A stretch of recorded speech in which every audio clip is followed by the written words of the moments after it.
Baik. Assalamualaikum warahmatullahi wabarakatuh.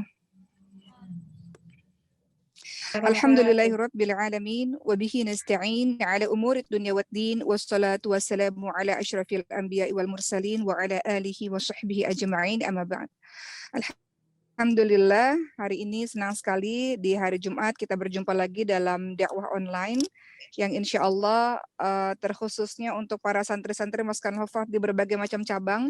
Umum mungkin tidak sapa satu-satu, tapi mudah-mudahan semuanya komplit pada hari ini. Maskanul Hufadz Pusat, Maskanul Hufadz Cijeruk Bogor, Maskanul Hufadz Pamijahan Bogor, Maskanul Hufadz Marindal Medan, Maskanul Hufadz Menteng Medan, Maskanul Hufadz Jambi, Maskanul Hufadz Padang, Maskanul Hufadz Ikhwan. Mudah-mudahan semuanya bergabung pada hari ini dan juga seluruh teman-teman dari kalangan umum yang bergabung. Alhamdulillah, hari ini kita akan membahas mengenai perkara khusyuk. Sebelum Uma menyampaikan mengenai khusyuk itu seperti apa, mari kita lihat bagaimana Rasulullah SAW, para sahabat, juga para tabi'in, orang-orang salih, ketika mereka melaksanakan khusyuk dalam kehidupan mereka, khususnya kalau kita bicara khusyuk, biasanya dikaitkan dengan sholat.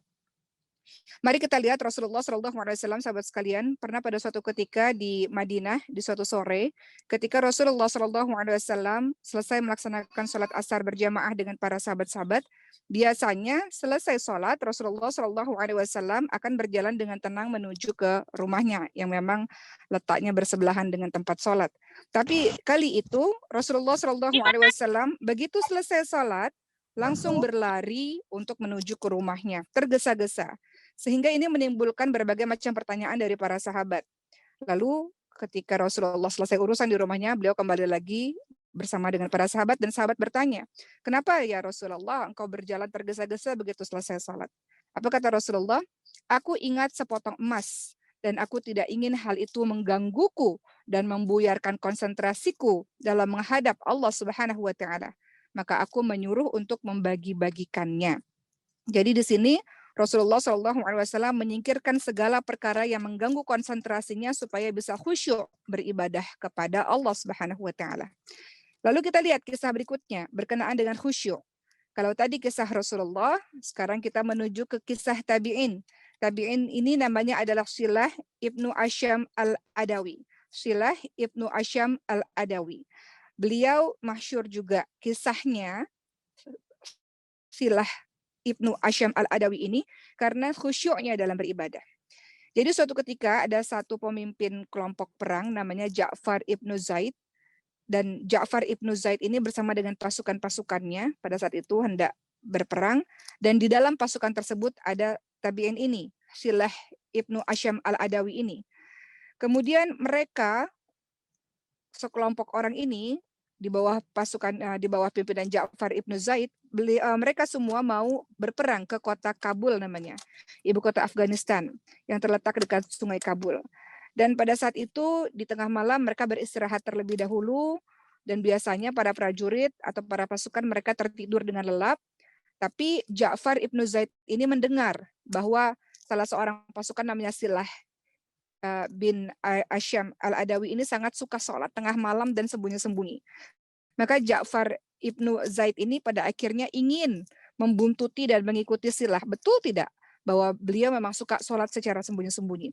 Maka betul saja pada saat semua pasukan tertidur lelap, Ja'far sang pemimpin ini melihat Silah berjalan mengendap-endap di tengah hutan untuk melaksanakan sholat.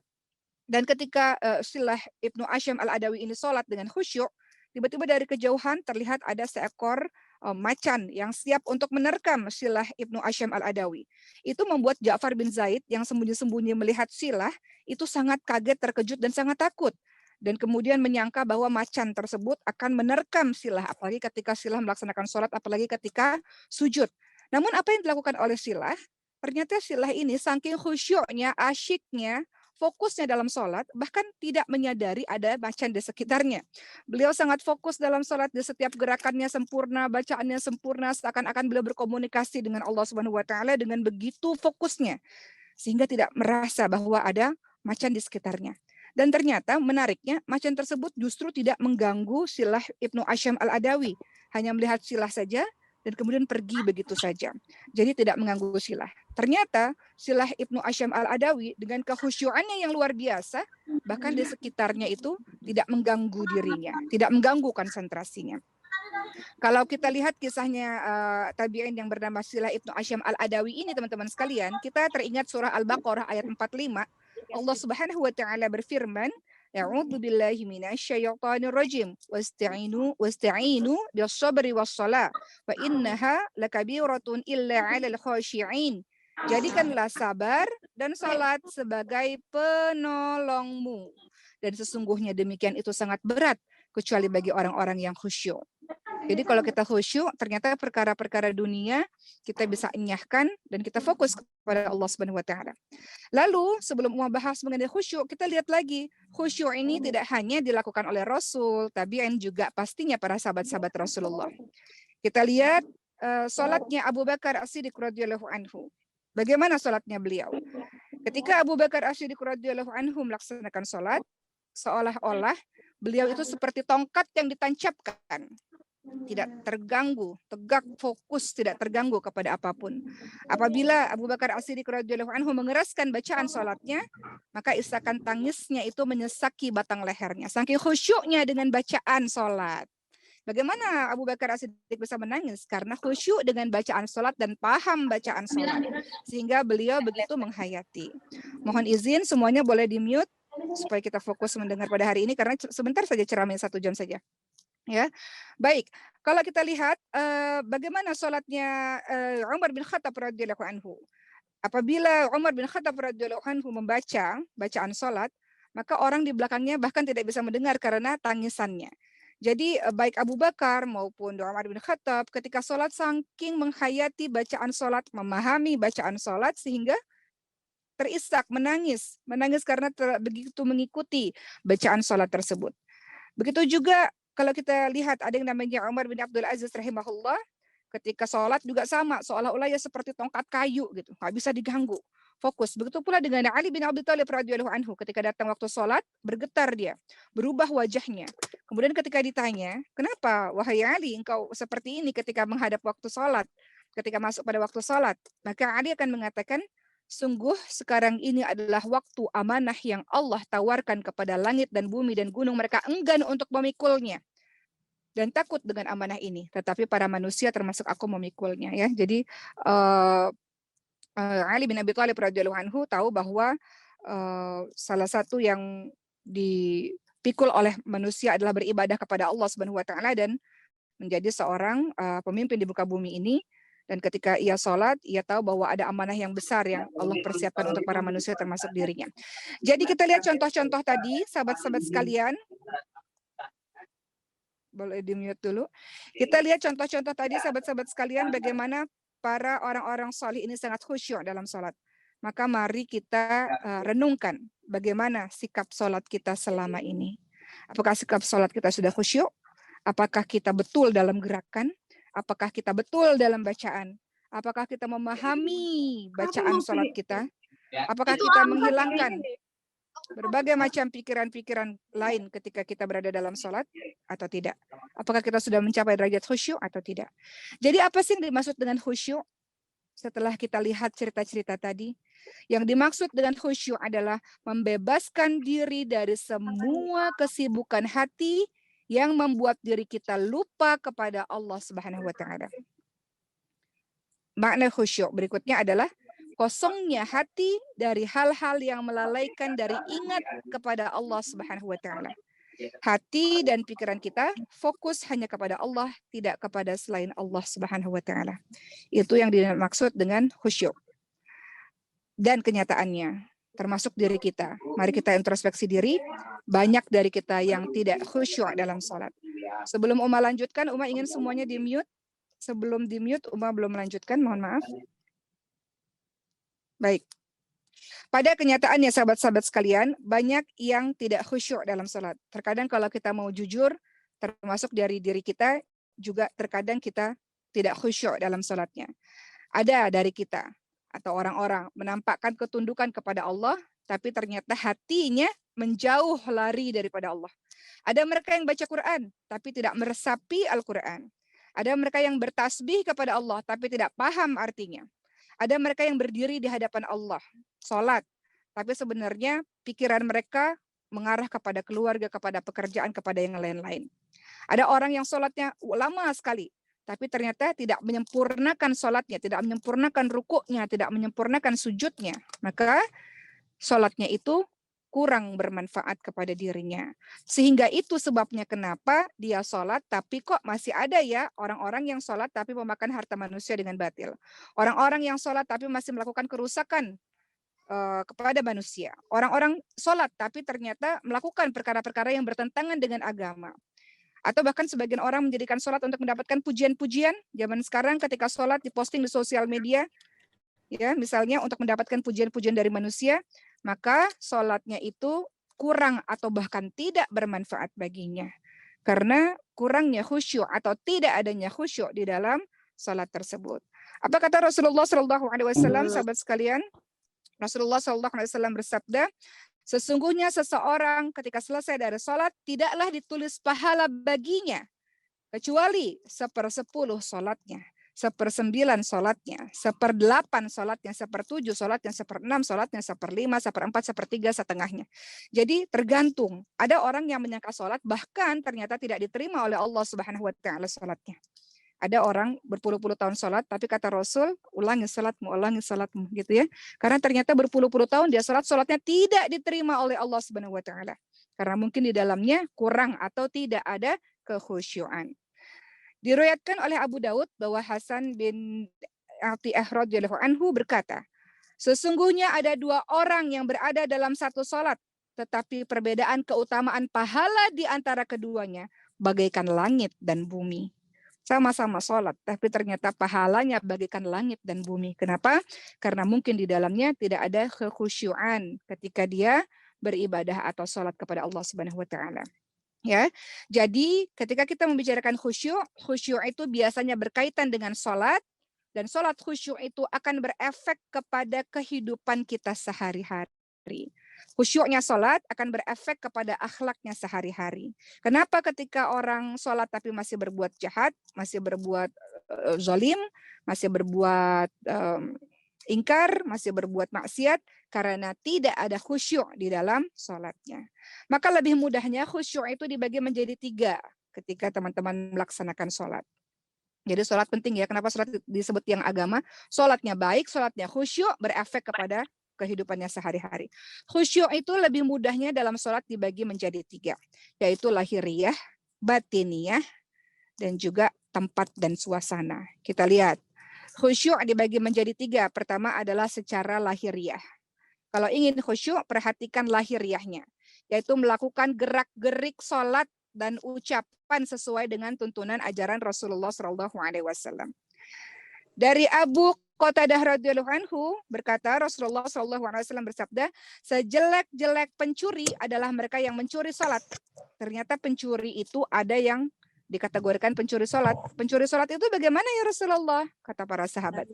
Rasulullah menjawab, yang disebut pencuri sholat adalah dia tidak menyempurnakan rukuknya, dia tidak menyempurnakan sujudnya.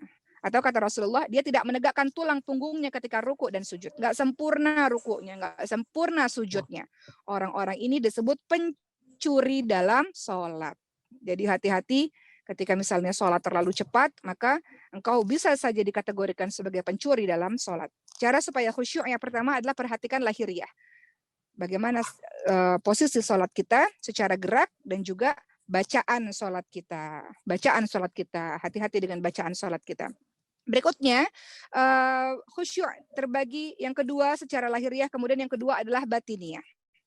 Batiniah adalah melakukan sholat dengan penuh rasa harap agar sholat ini diterima oleh Allah, penuh rasa cemas dan takut, dan perasaan diawasi bahwa Allah melihat setiap gerak-gerik kita dan mengagungkan Allah Subhanahu wa taala. Jadi melakukan sholat dengan sikap taat dan tunduk kepada perintah Allah, perasaan takut sholat kita nggak diterima oleh Allah, mengharap ampunan pada saat kita sholat, dan selalu merasa diawasi oleh Allah Subhanahu wa taala sehingga timbul semangat kita supaya salat kita sempurna, supaya diterima oleh Allah Subhanahu wa taala. Itu khusyuk secara batin. Ada perasaan harap, perasaan takut, perasaan diawasi oleh Allah Subhanahu wa taala. Ya. Dan juga disebut kalau kita ingin salat khusyuk secara batiniah, maka kita memahami bahwa seakan-akan salat ini adalah salat terakhir kita. Kalau kita tahu bahwa ini salat terakhir kita, misalnya ada dokter yang mengatakan, ibu sore nanti ibu kayaknya penyakitnya begitu parah, mungkin tidak bisa bertahan. Seandainya dokter bisa mengatakan demikian, dan salat asar itu adalah salat terakhir kita, pasti kita sungguh-sungguh dengan salat kita. Jadi melaksanakan salat lahir batin seperti suasana hati orang yang menghadap ajal. Kalau kita dekat dengan kematian, biasanya salat kita pasti akan sangat khusyuk, nggak main-main, ya. Maka ketika kita salat seakan-akan salat kita mendekati ajal, maka dikatakan bahwa salat kita itu khusyuk. Dan juga khusyuk dalam salat terbagi lagi yang ketiga adalah tempat dan suasana. Itu diperhatikan untuk mendukung terciptanya salat yang khusyuk. Misalnya tempatnya, kita lagi salat, TV-nya jangan dinyalakan. Kita lagi salat, yang bicara dipelankan suaranya. Kita lagi salat, yang mengaji dipelankan suaranya, misalnya seperti itu. Ya, jadi khusyuk dalam salat terbagi menjadi 3, lahiriah, batiniah, tempat dan suasana. Tolong di-mute suaranya. Ini Mbak itu sekuyuran Mak Miwawan itu. Boleh.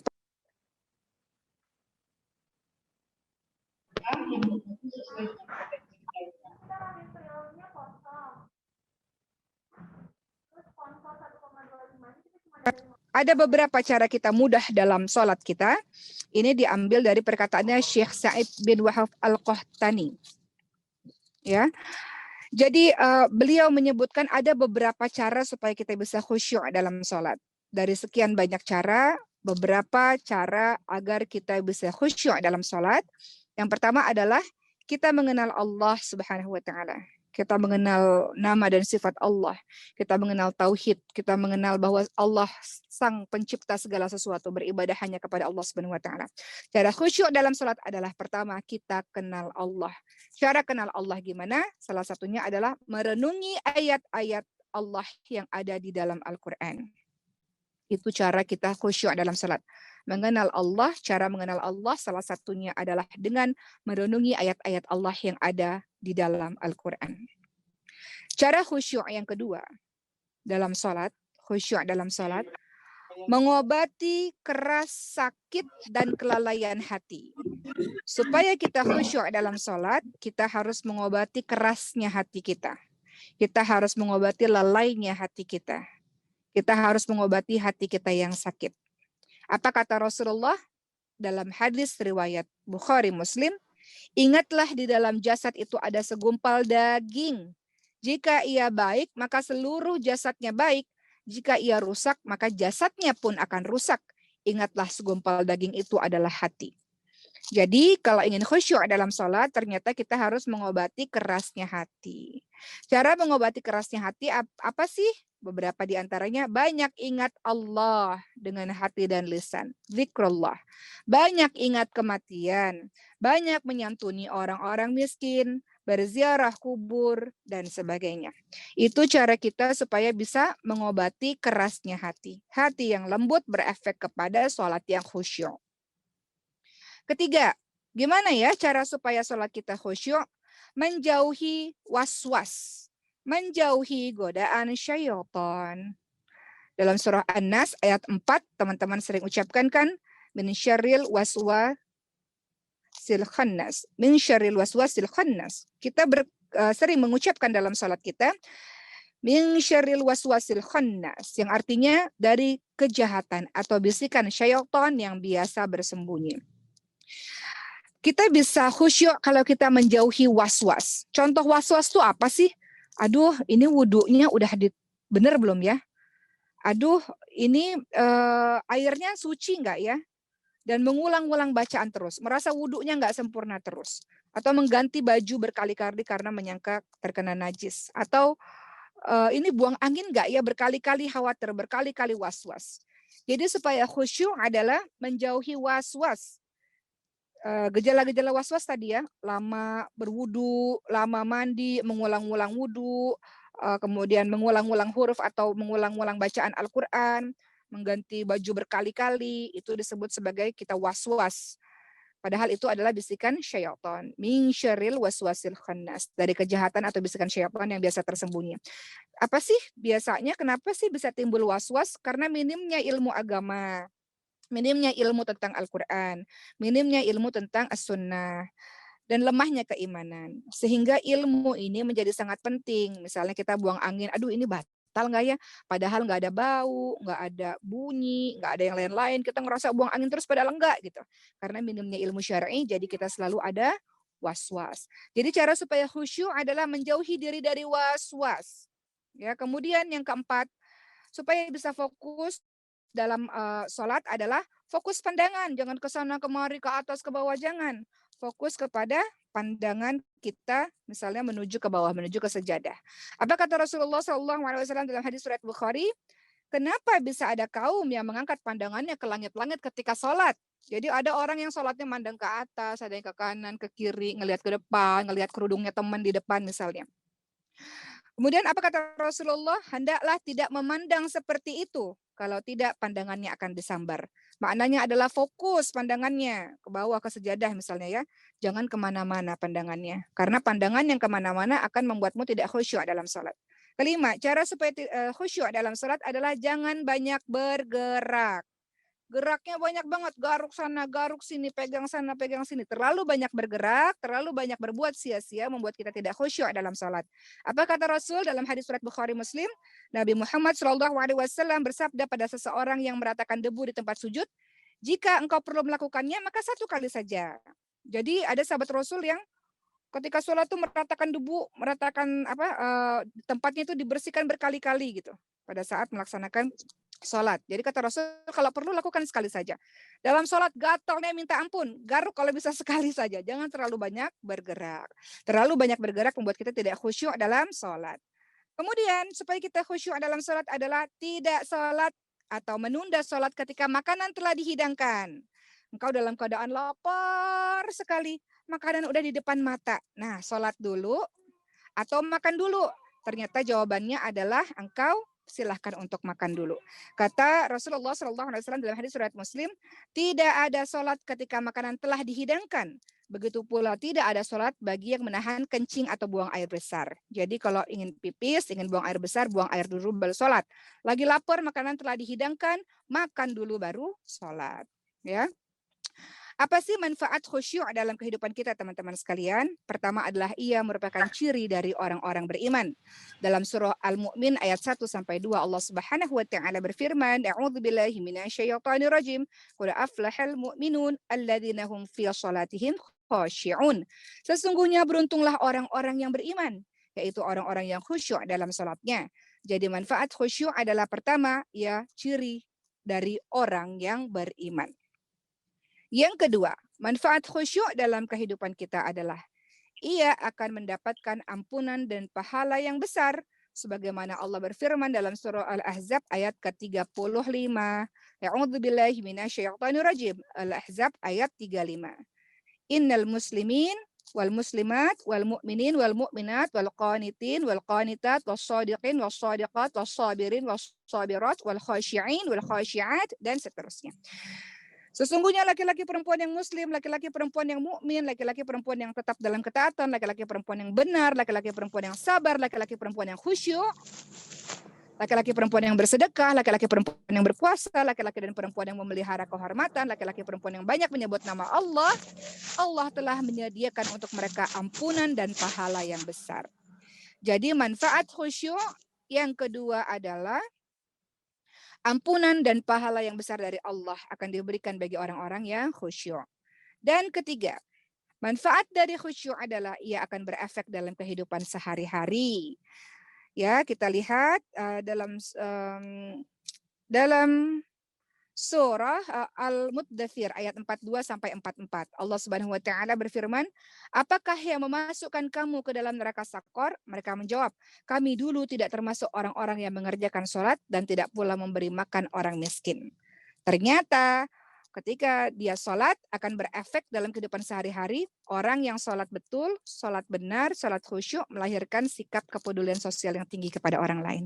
Begitu pula kita sering mendengar dalam surah Al-Ankabut ayat 45, Allah Subhanahu wa taala berfirman yang artinya adalah sesungguhnya sholat mencegah dari perbuatan keji dan mungkar.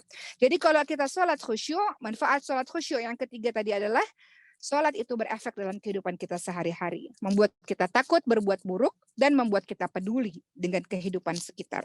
Jadi orang yang sedekahnya banyak, kesolehannya luar biasa, hablum minallah, hablum minannas ya baik, berarti dia sholatnya betul, sholatnya khusyuk, sholatnya baik. Maka teman-teman sekalian, kita lihat lagi dalam hadis riwayat At-Tabrani bahwa Rasulullah SAW bersabda, yang pertama kali diangkat dari umatku adalah khusyuk, sehingga engkau tidak lagi melihat seorang pun khusyuk. Dan kemudian seorang sahabat Rasulullah namanya Hudzaifah radhiyallahu anhu berkata, yang pertama kali hilang dari kalian semua adalah khusyuk, dan yang terakhir hilang dari kalian adalah sholat. Kadang-kadang seseorang yang sholat tidak ada kebaikannya. Kadang-kadang ada orang yang sholat tapi tidak ada kebaikannya. Dan hampir-hampir engkau masuk masjid tanpa menjumpai di dalamnya seorang pun yang khusyuk. Jadi khusyuk itu sangat berat, khusyuk itu tidak mudah, tapi dengan beberapa poin yang kita sama-sama dengar hari ini, mudah-mudahan kita minta pertolongan kepada Allah, taufik supaya kita bisa khusyuk dalam sholat. Dengan khusyuk dalam sholat, maka akan berefek dalam kehidupan sehari-hari, membuat kita nggak mau melakukan perbuatan keji dan mungkar, dan membuat kita peduli kepada hablum minannas, kepada hubungan kita dengan sesama manusia. Terakhir, sebelum dilanjutkan dengan tausiah dari Ustadzah Litia, itu sebabnya kenapa Rasul tahu khusyuk itu tidak mudah. Itu sebabnya Rasul senantiasa berdoa supaya Allah anugerahi khusyuk ketika Rasulullah beribadah. Dalam hadis riwayat Tirmidzi, Rasulullah senantiasa berdoa, doanya apa? Allahumma inni a'udzubika bin qalbin la yakhsha. Rasulullah SAW berdoa, ya Allah, aku berlindung kepadamu dari hati yang khusyuk. Ya, jadi kita lihat teman-teman sekalian, mudah-mudahan dengan khusyuk, sholat kita bukan hanya sekedar gerakan saja. Sholat kita bukan hanya sekedar ibadah hablum minallah saja. Tapi dengan khusyuk, sholat kita terlihat, terwujud dalam kehidupan kita sehari-hari. Sholatnya betul, sholatnya khusyuk, maka tercermin dalam akhlak kita yang baik, dalam perbuatan kita yang baik, perbuatan kita yang takut melakukan perbuatan keji dan mungkar, perbuatan kita yang peduli dengan sekitar kita. Baik teman-teman sekalian, itu sekian dari Uma. Selanjutnya Ustadzah Litia akan menjelaskan lagi lebih lanjut mengenai perkara khusyuk. Mohon izin untuk seluruh santri-santri Uma dimanapun berada. Uma lagi di rumah sakit untuk mengantar Sulaiman. Ini sengaja parkir dulu ya untuk memberi tausiah kepada teman-teman semua. Tapi mudah-mudahan penyampaian 30 menit ini membuat teman-teman lebih bersemangat dan lebih kuat meminta kepada Allah untuk diberikan khusyuk dalam kehidupan kita sehari-hari. Baik, terima kasih dari Uma dan seluruh teman-teman yang bergabung. Izin live dulu, dilanjutkan dengan Ustadzah Litia. Beliau adalah santri Masjid Al-Hufat dan kemudian sudah mengajar di Papua selama 1 tahun dan kemudian mengajar ibu-ibu di kampung dekat pesantren dan sekarang memegang santri mukim untuk yang reguler. Silakan Ustadzah Litia untuk melanjutkan. Sekian dari Uma. Mohon izin live. Terima kasih. Assalamualaikum warahmatullahi wabarakatuh.